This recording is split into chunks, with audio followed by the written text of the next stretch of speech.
Welcome to JS on Politics. We'll look at what's happening in Wisconsin and national politics, and we've got a very busy agenda today, and we're going to get right to it.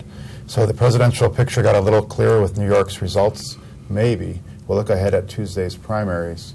We'll also get the latest on the federal investigation into the Lincoln Hills Juvenile Justice Facility and take a look at the story behind the story of the new Common Council president in Milwaukee.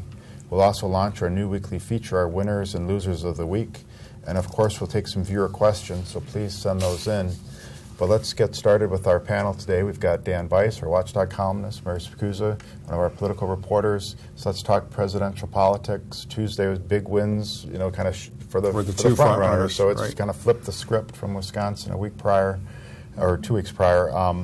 Did anything surprise you about the numbers, the margins? What did you guys think? I tend to think the presidential election seems very much like an NFL season, where each week it seems like it shifts from one to the other. Like the Packers lose, and everybody thinks the world's over, and Packers win, and then they're talking about the Super Bowl. And you go from Donald Trump loses Wisconsin, everything's terrible, he's got to shuffle his campaign.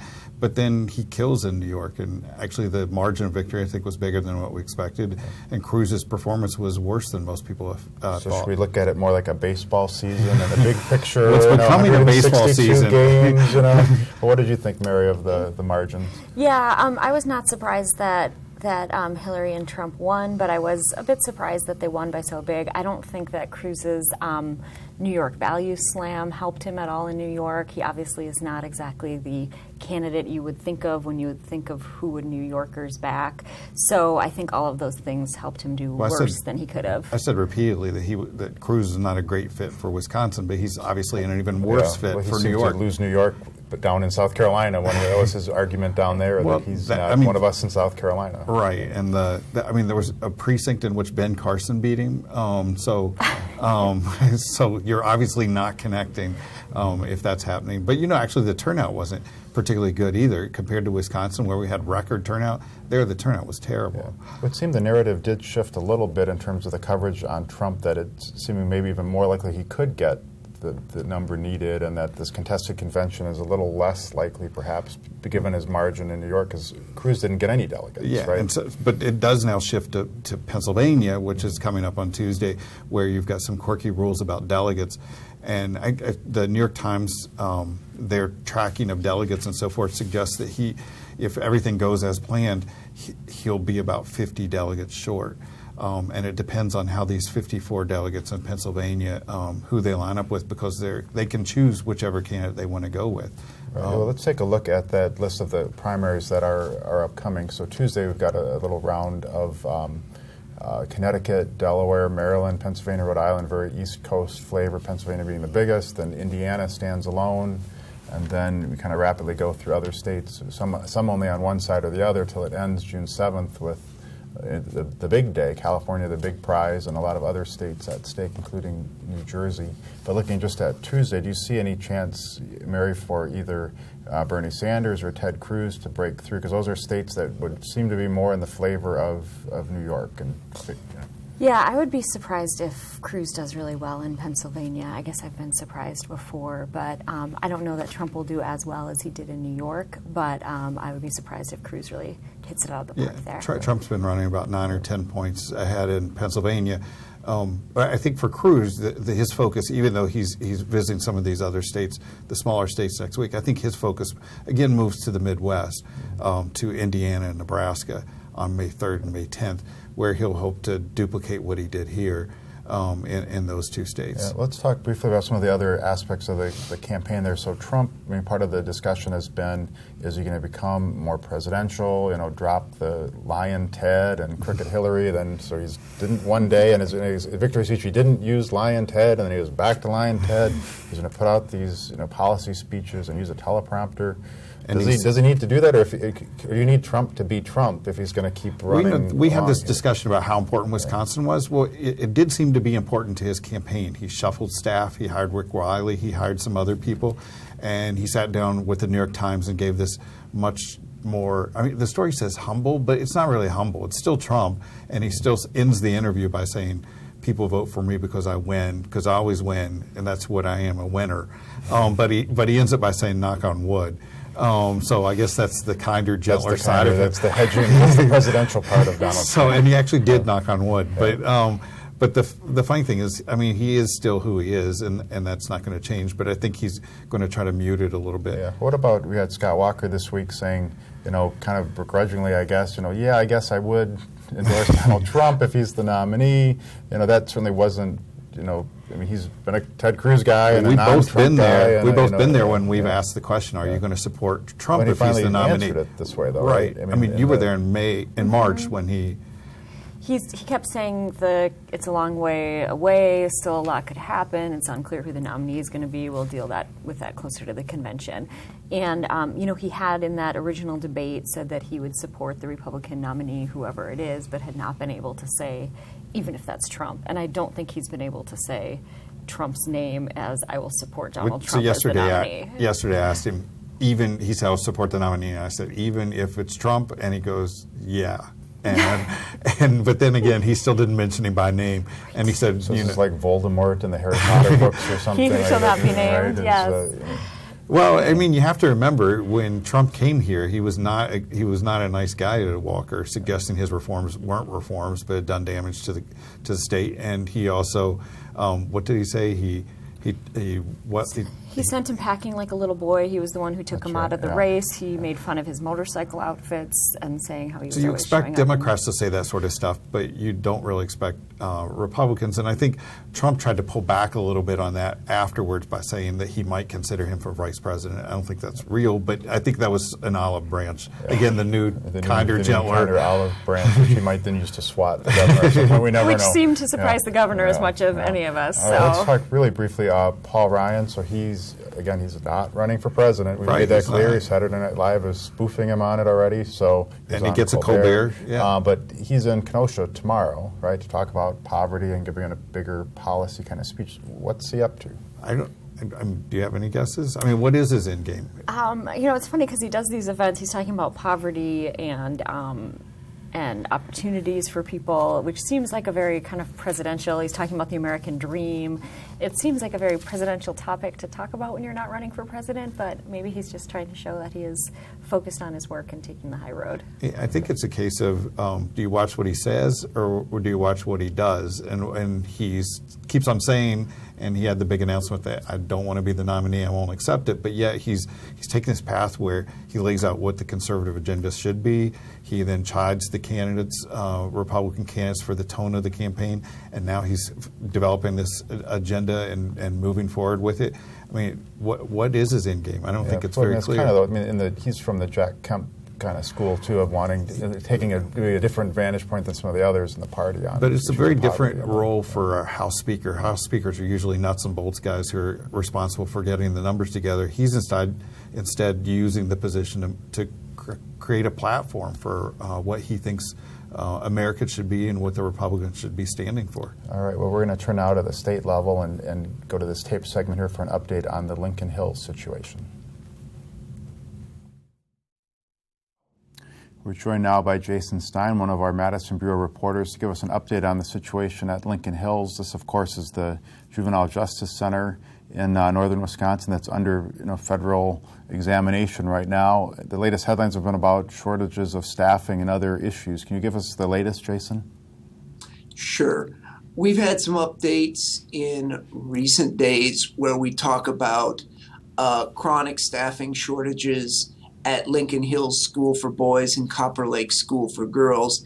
And the way the state has tried to cope with that is by sending up corrections workers from other state facilities. Now, these may be folks who may not be trained in dealing with the unique challenges of juvenile inmates, but they've been paying to have them fed and housed in hotel rooms up in northern Wisconsin. And now they're also trying to bring in new recruits as well. But obviously, turnover issues and just vacancies are a challenge across the prison system. So that's something that's not just an issue in Lincoln Hills or even just in state-run institutions, as we'll talk about in a second. Yeah. So the one of the other headlines this week was from that the John Doe, the state-level probe into the problems there, had closed. Is there any real significance there in terms of a practical matter, or is this more of a political interest given the other changes in the John Doe law last year? I think time will tell on that, Greg. Obviously, the federal authorities continue to have two probes or two investigations going on Lincoln Hills. The first is a criminal investigation, and the other one is a pattern and practices review looking at whether the civil rights of the inmates at Lincoln Hills and Copper Lake schools were systematically violated. So there's still clearly very serious reviews happening at Lincoln Hills, even with the state criminal probe shut down. But there could still be significance from that because obviously the state has the ability to charge certain crimes that the federal government may not. So that's still something we'll have to watch and remember.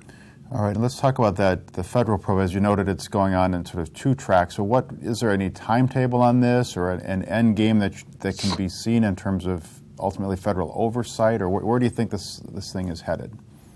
Well, there's absolutely a timetable and there's absolutely an end game. And if I knew what they were, I would tell them to you. But I think what we have to remember is that this is a massive investigation that has involved at least dozens of state and federal agents, hundreds of interviews, hundreds of people that have to be looked at either as victims or perpetrators potentially. So this is obviously going to take them some time. The state attorney general gave the figure of a year several months ago. Who knows if that's accurate or not, given the stage that it was at that time. I think, though, one thing that the state of Wisconsin, both taxpayers and public officials will have to be very vigilant about is the possibility that the federal government could impose some kind of sanctions or consent decree on the state to make it change its practices in terms of how it handles juvenile inmates, and that obviously could carry a price tag. All right, let me ask you finally on what happens in the meantime, because there's not a lot of other options for local, the county level to send youth. Milwaukee's running into its own issues here. What sort of issues is this causing in the interim? Well, that's a good question, Greg. Obviously, in the long run, I think there are other models that from other states and simply from other county level officials like Racine County, La Crosse County, that policymakers, elected officials can look to. But here's the problem. In the short term, it's very hard to build up bandwidth or new capacity at a secure detention facility. And that's what we're seeing in Milwaukee. Milwaukee County secure detention facility potentially already had some challenges with staffing and other problems. And as Milwaukee County judges and officials became very reluctant to send new inmates to Lincoln Hills because of the problems there, the challenges at Milwaukee County's detention facility also got worse. And so now we're seeing, similar problems of staff turnover, the potential for violence or safety problems, even if that hasn't yet played out at that facility, that was reported on in the Milwaukee Journal-Sentinel this week. So, this is something that's obviously going to take state and local officials a long time to work through. All right. Well, we'll leave it there for that update. And, thanks for joining us today, Jason. Thank you, Greg. All right, we're back live, and let's talk a little bit, Dan and Mary, about Lincoln Hills and what potential fallout there is on this, especially on the political level, because it doesn't reflect well on the governor and his administration and a whole host of people. What? I know Yesterday, the governor talked about it. Yeah, yesterday I asked him about the Lincoln Hill situation. I was asking him specifically about the John Doe law, because the John Doe investigation at Lincoln Hills ended because this new time limit that had been set up with the John Doe reform says that an investigation can only go 6 months, and if you want to extend it beyond 6 months, you have to get 10 judges to sign off on it. He defended the changes in the John Doe law and says that it's his understanding that the Attorney General finished everything that he wanted to do, which is probably true since you've got the feds running around who have more power and can convene a grand jury or whatever. But so he's defending the administration on that front. But obviously, this is not a good thing for his administration. It's all happened on his watch. Yeah, and this may take some time to play out, many more months, potentially, the investigation. But how do you think the governor has responded so far in terms of any steps he has taken to get things cleaned up there? He said that he was very proactive and responded very quickly when he first learned about the problems, and he also tried to say that there was a few bad apples and not a huge widespread thing. Records have shown that they were actually, his office was alerted far before we'd initially been led to believe, and it does sound like it was more widespread than we originally thought. So I think neither of those things bode well for him, and I guess we'll just have to see how widespread, how serious, and how many red flags were there along the way. It'll be interesting because you have this investigation, which is probably going to take a while because it's pretty large and massive, and it'll probably show how much people knew about this at the same time that Walker is going around the state and implying very heavily, very strongly that he's going to run for re-election. And no one knows if that's true or not because he obviously doesn't want to become a lame duck, but that is the message that they were hoping to get out when going around the state yesterday.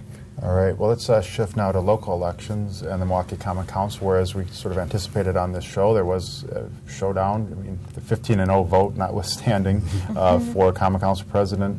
Alderman Ashanti Hamilton is in the position now. Mary, tell us a little bit about him and how he may differ from Michael Murphy, who was there before. Right, so late last week, Alderman Murphy was saying he had the votes. Obviously, a couple people changed their minds, one or two, and flipped to support Hamilton, who's been on the council for a while, obviously not as long as Murphy, who's the longest-serving member. He's becoming the 4th African-American president. He's talked about wanting to eradicate poverty, talked about wanting to fight crime and create more job opportunities, especially in the neighborhoods and the inner cities in Milwaukee. So I think we'll just have to see. He didn't really have specifics on what he would do in his first 100 days as president or specific platform, but he said that he thought that he was picked because he could bridge this divide between North and South. And you saw it was a pretty interesting group of people supporting him. Yeah, well, how did that come about? I mean, because it'd be very rare to see, Bob Donovan and some of the South Side guys, voting with the North Side. Yeah. Well, before we get to that, just on Ashanti, a little bit more, when he came into the council, he was plagued by a number of problems, personal and financial problems, and that led up eventually to the biggest one where he was charged with a felony for abusing his daughter. He had a deferred prosecution agreement. He pleaded no contest, and the charge has been wiped off the books since then. But his mother had problems, he had family problems, financial problems, home was foreclosed on. But it looks like, since 2011, he's cleaned up much of that. Still had a financial problem in 2013. But it'll be interesting to see if he can fix all of those problems behind the scenes as the leader. But in terms of thinking about the council, I think of it as you have the Black Caucus, then you have the South Side Conservatives, which you're making mention of, and then you have the downtown East Side and West Side liberals who are affiliated with Barrett, and they're the ones who've controlled the council over the last 2 years. And the South Side Conservatives ended up aligning with the Black Caucus to get the votes to put Ashanti into power.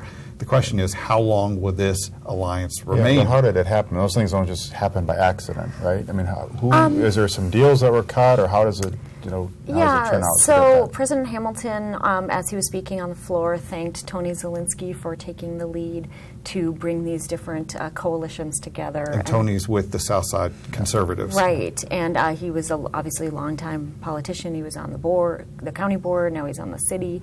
So he was really singled out as kind of somebody behind the scenes making all of this happen. Obviously, there's been talk of Craig Peterson, who has been involved and increasingly involved in city politics, as being interested in seeing a new leader who is not Michael Murphy.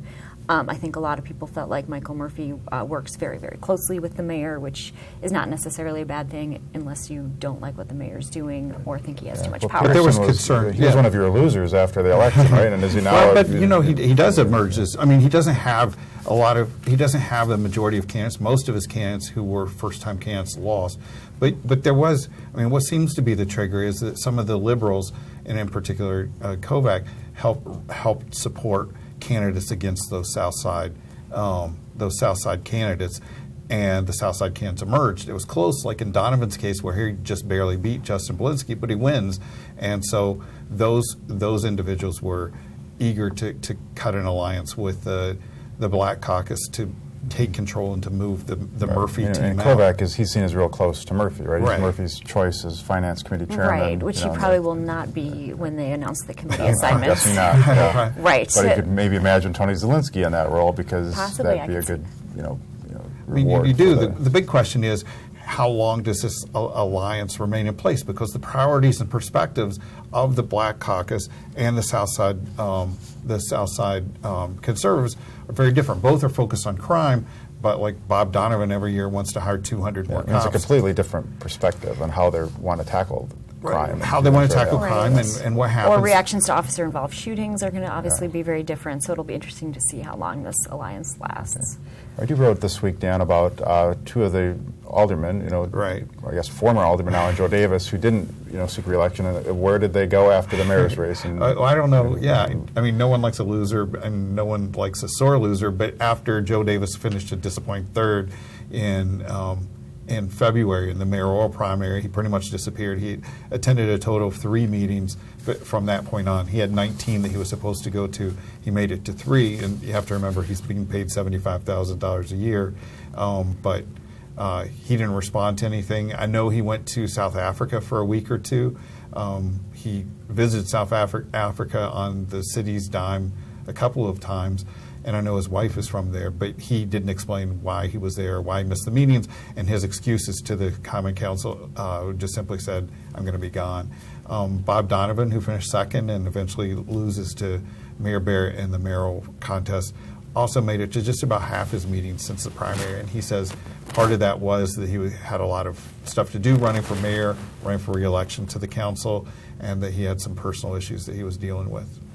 All right. Well, let's turn now to a news segment we're introducing today because we had so much fun when we did winners and losers from the elections at the end of the year. So we thought, let's do this. And I do them every time. With Right. every election. So we're going to start with Dan. Who is your winner of the week? Of the week, I'd say Paul Ryan.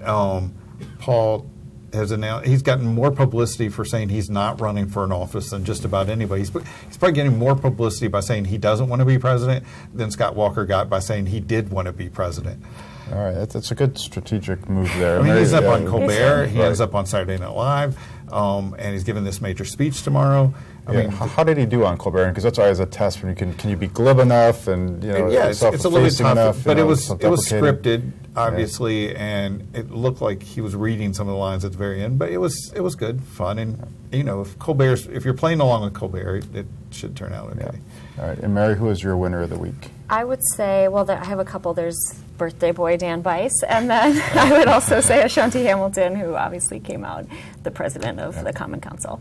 So which one's higher? Yeah, we have to choose who's the winner. I'll leave that up to you. There's Right. winners and there's winners, right? Okay, so and who is your loser of the week? I would say my loser would be Michael Murphy, who obviously did not come out very well in the president race. We'll see what committees he gets.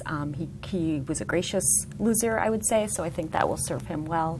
Right, so he released his support, right? Or he didn't, quickly he released, just dropped himself from the... Right. But he didn't was even- just on Friday saying he had the votes. Right. So this happened pretty quickly. He thought he had enough people to be reelected on on Tuesday, but he lost that support. So where's that put Mayor Barrett? He sort of is in the middle there. He's, he did not endorse in the president's race. He said that he has worked closely with Murphy. He said he's worked closely with Hamilton. I think he and Murphy have worked well together for the last 2 years, and I think anyone would probably want to go with somebody that they know who has worked well with them and worked closely with them on issues. But, he said he's praised Hamilton and said they worked closely together too and tried to not affiliate too closely with one or the other. So my loser of the week is someone we haven't talked about in a long time, Bill Kramer, former Assembly Majority Leader, who last we heard he was being sentenced for 2 Class A misdemeanors for sexual offenses. I've been told by several people that he was and has been checking into running for re-election, only to find out that he can't because he will still be on probation at the time of the election. But I don't think it's very clear to Bill that he left office in disgrace. All right, and of course, that's after a certain age with birthdays, which would generally put you in the loser category. But Dan's not there yet. He's still in the winner category. I don't know where the threshold is. You're not there yet. I was going to say, if it's 50, I'm in trouble. That's right, 50. All right, let's turn now to our viewer questions. I'm going to get the first one to Dan. This is from viewer named Dubs, who says, "Is Tom Barrett the least scrutinized public figure in the history of Milwaukee politics?" I've written a fair bit of critical things of Mayor Barrett, but the fact is he's had 3 races in a row now where he didn't have much of an opponent. And, some of the criticism emerges and comes out during an election. Clearly, like Chris Abele had a very tough race and came under a lot of scrutiny during that time. I've said this before, Mayor Barrett is incredibly cautious office holder. There's strengths and weaknesses with that. The strength is he emphasizes he doesn't make a lot of mistakes. The weakness is that he doesn't really push forward a very aggressive agenda, and he seems timid at times. So I think sometimes that scrutiny comes when you do bold or brash kind of things, right? Or real dramatic things, and he hasn't. He would never have done right? Act 10. Right. I mean, he's not the sort of guy to do that. And as I told him when interviewing him on the show, if it's 4th and 1 at the 50-yard line, he's going to punt.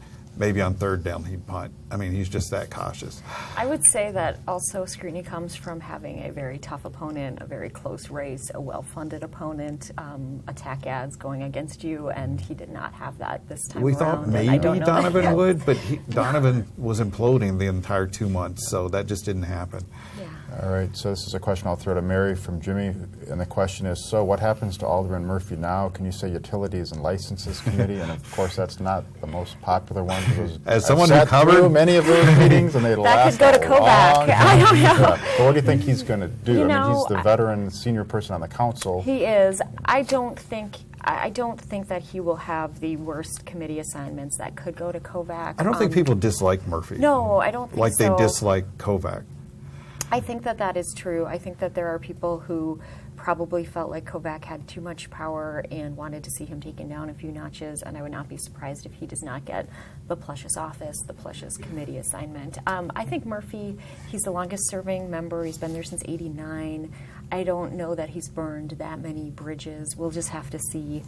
He didn't put his name in the race and make people vote against Hamilton. They had 15-0 unanimous vote. I think all of that spoke well for him kind of graciously exiting. I am wondering about Ashanti just in terms of his tendency. He's considered a smart guy, hard-working guy, but not much of a visionary so far. Is he setting this up to eventually run against Barrett? I mean, we just talked about that. Does he try to come up with his own platform? Is he confrontational with the mayor, or is he cooperative with the mayor? I mean, those are the things to watch for, in addition to the question about how long this alliance holds. All right, and lastly, this was a question from Moneyman, who says, and I asked this for both of you, was Harriet Tubman your pick for the $20 bill? I have no idea, but one person who's not going to get on any dollar bill is Ben Carson after his little snide remark that she deserved to go on the $2 bill. So yes, I don't think he was really threatening for Bill he's not, but I think he came under. Harriet Tubman. I don't know that I picked her. I mean, I think that that after hearing that, I was like, oh yeah, why didn't I think of that? But I don't know that I spent that much time thinking about who would go on the bill. All right, maybe it's time that we don't have Need to enough refocus. $20 bills in our wallets around Haven't seen one here in or so long. something, right? So, all right, well, that's where we'll leave our show for today. We'll be back next week at the same time and the same computer, so tune in next week.